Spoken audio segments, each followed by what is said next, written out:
วนเสมาดาคำตอบ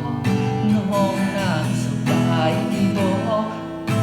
บ่น้อมีคนคิดฮอด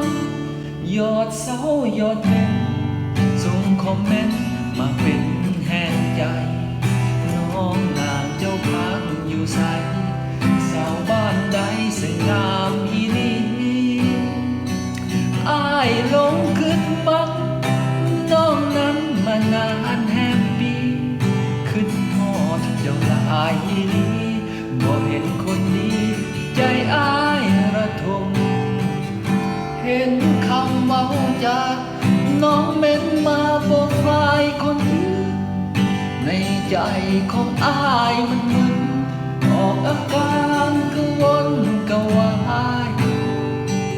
เจ้าบอกขึ้นฮอดส่งมายอดอ้ายอยู่บอกหายเห็นน้องลงกับคนใหม่มันเจ็บข้างในใจอ้ายโศกตรม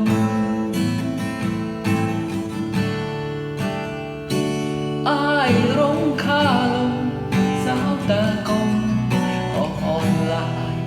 ทุกคืนนอนนั่งขึ้นหอดคำสาวว้าวผ่านหลังใหม่ขึ้นหอดเจ้าแท้สาวคนงามเน็ตออนไลน์หากน้องนั้นบ่จริงใจไอ้คงเศร้าใจและทมคมคือทอดเจ้าแท้สาวคนงามทั้งเน็ตออนไลน์หากน้องนั้นบ่จริงใจไอ้คงเศร้าใจระทมคม